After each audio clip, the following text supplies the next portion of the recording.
Hi, welcome back to Wi-Fi Movies. Today I am going to explain a South Korean fantasy film called Vanishing Time. A boy who returned at the start of the movie, a child psychiatrist interviews a girl named Surin. Surin gets visibly nervous when the doctor sets up a camera to record the interview. She asks her to recite her story from the beginning. Surin starts by saying that her mother married Dukhyun some years ago. Soon after the marriage, her mother passed away and since then, Surin has been living with Dukhyun. He is appointed to a construction site on a rural island named Wano, so the two have to move to the island. After her mother's death, Surin has never truly been happy. She doesn't talk much and isn't fond of her stepfather. She is enrolled in a new school on the island where she has the opportunity to make many friends, but even then she prefers staying alone. Her stepfather has to work overnight as the chief of a tunnel construction site. Because of the explosions that take place during the construction, the inhabitants of the island are forbidden from entering the construction area. One night, Surin goes through her phone and reads comments on her blog about a wormhole. When her mother died, Surin wanted to run away from the world, and while researching ways to do that, she started to gain interest in wormholes, supernatural beings, and so on. She talks to people on the internet about such topics even on the school's computer. She accidentally leaves her computer open, which allows her classmates to read her comments and make fun of her. While returning home, Surin meets a boy named Sungmin who lives in an orphanage. Sungmin introduces himself and tries to befriend Surin, but she ignores him. The next day during lunch, Surin comes across Sungmin and his friends talking about her blog on the wormhole. Sungmin claims to have entered another dimension after reading it. That day, Sungmin follows her behind as she is walking home. On being called out, he says that he believes everything that she has written in the blog.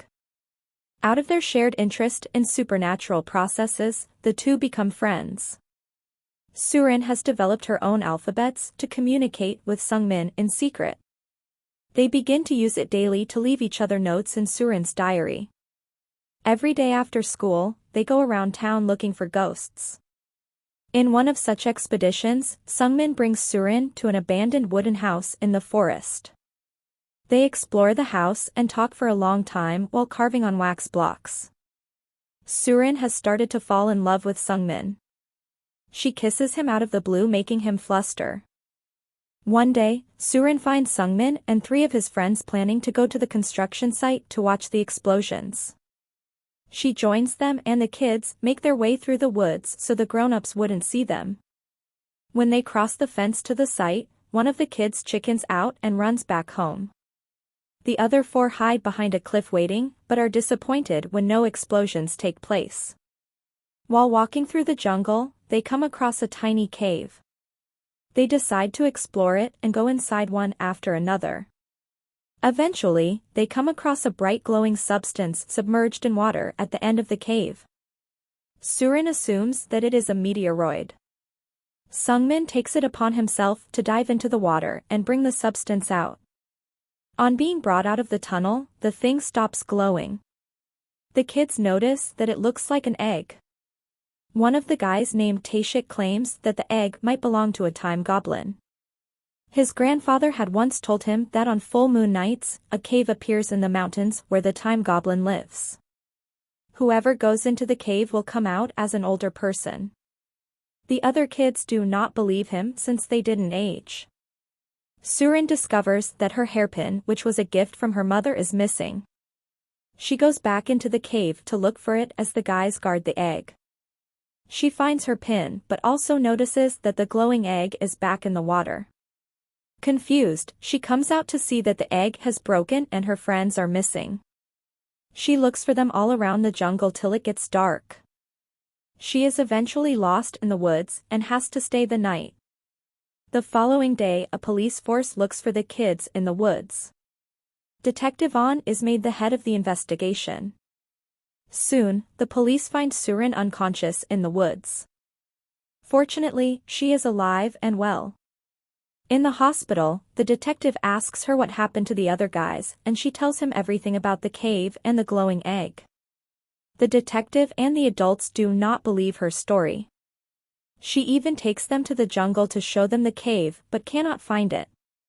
It is almost as if it disappeared after the full moon night. Then, the detective is informed that the corpse of one of the missing boys, Jae-wook, has been found underground on a beach 20 kilometers away from the town. It is revealed that the cause of his death was an asthma attack. Since someone had to bury him underground, the case turns from missing person to kidnapping. Weeks pass after the incident, but the other two boys are not found. Without Sungmin, Surin turns into her older introverted self. She, too, is as confused as everyone, but no one believes her when she says the truth. One day, she hears a noise from outside her house. On checking, she sees a man running to the woods. She follows him behind and enters deep into the forest. Some minutes into running, she falls to the ground and the man also stops. He approaches her and looks at her in fascination as Surin freezes in shock. The man speaks for the first time and claims that he is Sungmin. On hearing his name, Surin comes out of her shocked state and runs away crying. She ends up in front of Dookyun's car and hastily tells him about the man. The police are informed about the incident and they start searching the woods to look for the man, assuming that he is the kidnapper. Detective On asks Surin about the man and she reveals that he was pretending to be Sungmin. The policemen do not find the kidnapper, but they get their hands on Surin's diary that she and Sungmin used to leave notes for each other. On seeing the pages, she is surprised because they are filled with Sungmin's notes. Using their code language, he has written about everything that happened after she went into the cave to get her hairpin. The guys get curious about what is inside the egg, so Sungmin breaks it on the ground without waiting for Surin. To their disappointment, it turns out to be empty. When Surin doesn't return for a while, Sungmin goes inside the cave and sees that she has frozen in her place. He tries to talk to her and move her, but she doesn't respond. Moments later, he notices a drop of water levitating midair. He comes out of the cave and looks upwards to see the birds have also frozen in the air. The boys go to the town and see that everyone, including their families, have paused. This makes them realize that time has frozen for everyone except the three of them, meaning that they can do anything they want. For the first few days, they are on top of the world. They eat and drink whatever they like, sleep whenever they want to, and play around the entire day. After a month or so, they get bored, so they decide to leave the island and go to another city to see if they are actually the only people on the earth who can move. However, their plan is spoiled when they realize that the water in the ocean has also stopped flowing, which means that the boat will sink. Back in the present, Surin registers that the man who approached her in the woods was in fact Sungmin. She stops reading as now getting the police away from him is her first priority. If they find him, they will surely arrest him for being the kidnapper, so she claims to have lied about seeing anyone in the jungle.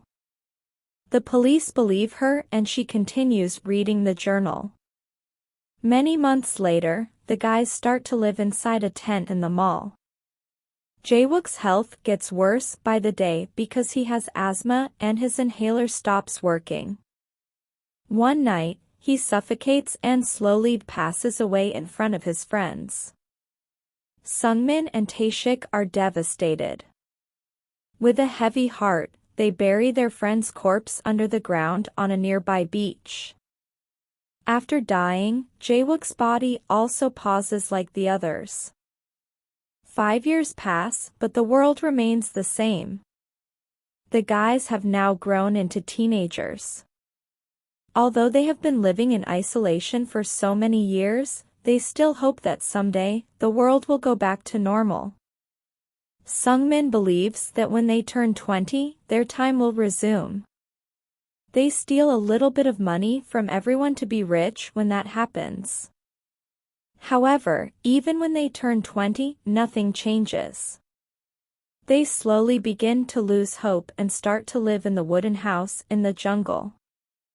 One day, the isolation gets the best of Sungmin. He screams and yells for it all to stop. Taeshik witnesses this from afar and loses all hope. Some days later, Sungmin notices that the moon's shape is changing, meaning that the world is about to be resumed. He goes looking for Taeshik but doesn't find him anywhere. He searches for him throughout the island and eventually reaches the last cliff. There, he discovers Taeshik's clothes on the ground and registers that his friend has. He also jumps behind Taeshik as the last resort. But at the very moment, the world resumes. He comes out of the water and is mesmerized by the moving nature. After reading the journal, Surin runs to the wooden house and finally sees her friend. They decide to tell the story to the world but are unsure if anyone will believe them.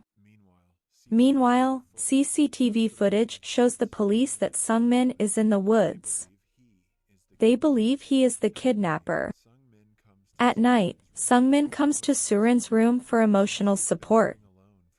Since he has been living alone for such a long time, he is scared he will harm himself to get rid of the pain. The next day, Taeshik's parents arrive at the construction site blaming Dookyun for their kid's disappearance. They believe that the explosion in the site killed their son, and Surin is making up stories to save her stepfather. Meanwhile, Surin and Sungmin go to the orphanage that Sungmin used to stay in. Surin explains everything to the warden and comes outside to call Sungmin. However, she is dragged away by her father right then. Sungmin approaches his mother like warden and tells her everything he used to do as a kid. She is shocked but she still doesn't believe him. Dookyun locks Surin in her room at night but Sungmin enters through the back door and frees her. They run away from the house to decide what they should do next. Surin remembers seeing a second egg in the cave. She suggests she uses the egg and returns as an adult to prove to the others that Sungmin is innocent. However, Sungmin is against the idea because he knows how difficult it is to live in isolation. He would rather be named a kidnapper than let her go through what he felt in the past years. Dookyun sees that his daughter is missing and figures she went to the wooden house after finding a picture of her and Sungmin on her phone. He goes there at night, attacks Sungmin, and tries to take Surin back home. But Sungmin knocks him out and runs away with her. The next day, the police investigate the wooden house and believe that the kidnapper is manipulating Surin by making her believe he is Sungmin. The news about Surin's disappearance is on the TV, so the police soon find the two. A chase ensues between them and the police when Surin turns herself in to save Sungmin. Before separating, she asks him to meet her at the cave. Detective On tries to make Surin understand that the kidnapper is lying to her but she doesn't believe him. She makes an excuse of wanting to go to the bathroom and runs away to the cave. She brings the glowing egg out and hands it to Sungmin but he refuses to return it to her because he doesn't want her to use it. He is about to turn himself in and take the blame for killing his friends. He runs away into the woods as Surin follows him. At the same time, the police arrive and chase behind. They stop at the end of a cliff. An officer grabs Sungmin and pushes Surin off the cliff in the process. The detective helps Surin but ends up hanging off the cliff with her. Sungmin tries to save them, but before he can, they both fall back. To save them, Sungmin breaks the egg again and stops time. When Surin wakes up a few seconds later, she is on a beach with the detective. She realizes what Sungmin has just done. Although it has only been a moment for her, for Sungmin it must have been another decade. She is then taken back home.